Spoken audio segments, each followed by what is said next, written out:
कराची से commander royal Bahrain navy के admiral की मुलाकात, बाहमी दिलचस्पी और अफगानिस्तान की सूरत हाल पर तबादला ख्याल। अफगानिस्तान में अमन और मफाहमत के इकदाम की अहमियत पर जोर, कहा अफगानिस्तान के लिए आलमी बरादरी की मुखलिसाना कोशिशों की जरूरत है। बहरेन कमांडर का मुसल्लह अफवाज की पेशा वाराना महारत का एतराफ, मुख्तलिफ शोबों में ताउन बढ़ाने का आज़म।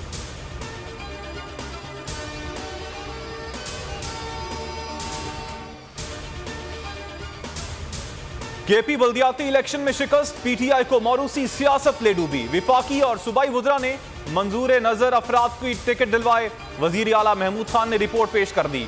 हुकूमत का तहकीकात का ऐलान, पार्टी पॉलिसी के खिलाफ जाने वाले अरकान असम्बली के खिलाफ कार्रवाई का फैसला। शो कॉज नोटिस जारी किए जाएंगे। दूसरे मरहले के इंतखाबात के लिए हिकमत अमली बनाने की हिदायत। केपी इलेक्शन महंगाई की वजह से आ रहे, दुनिया में जहां भी इलेक्शन हो रहे हैं वहां महंगाई शिकस्त की वजह है। असद उमर ने वजाहत कर दी, बोले माशी बेहतरी के लिए काम कर रहे हैं। शिकस्त में टिकट्स की तकसीम और दीगर अवामिल भी शामिल हैं। मुशावरत जारी है, जल्द फैसले होंगे। शेख रशीद ने कहा हारता वही है जो हार को तस्लीम करता है। उन्होंने थोड़ा सा हाथ पीछे किया तो खैबर पख्तूनख्वा का नतीजा देख लिया। मौलाना फजलुर रहमान कहते हैं पूरे मुल्क में अब यही नताइज होंगे। पेशावर में एमएनए, एमपीएस और ब्यूरोक्रेसी इनकी थी। नवाज शरीफ की मौलाना फजलुर रहमान को जीत पर मुबारकबाद। जेयूआई सरबराह ने शुक्रिया अदा किया।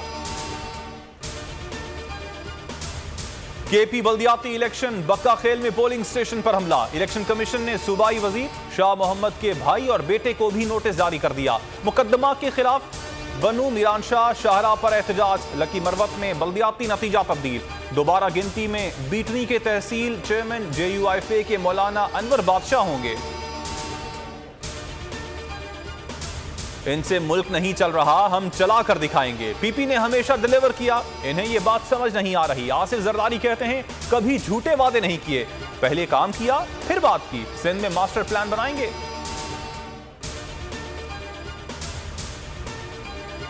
इलेक्शन कमीशन ने विफाकी वज़रा आजम सवाती और फवाद चौधरी की मुआफी को कबूल कर लिया। आइंदा मोहतात रहने की हिदायत कर दी। आजम सवाती कहते हैं ईवीएम के जरिए वोट के तकद्दुस की हिफाजत की जाएगी। ईवीएम पर इलेक्शन कमीशन अच्छे फैसले करने वाला है।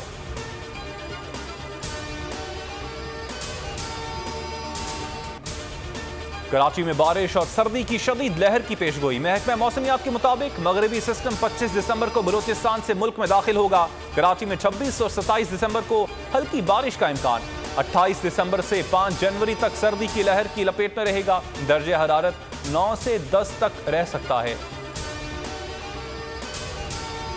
आईसीसी टी20 और वनडे रैंकिंग में बाबर आजम का राज। दोनों फॉर्मेट में नंबर 1 बल्लेबाज। मोहम्मद रिजवान मुख्तसर फॉर्मेट के तीसरे बेहतरीन बैट्समैन।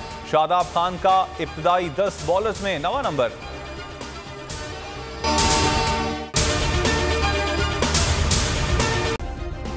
सब्सक्राइब करें और बेल दबाएं ताकि कोई खबर रह न जाए।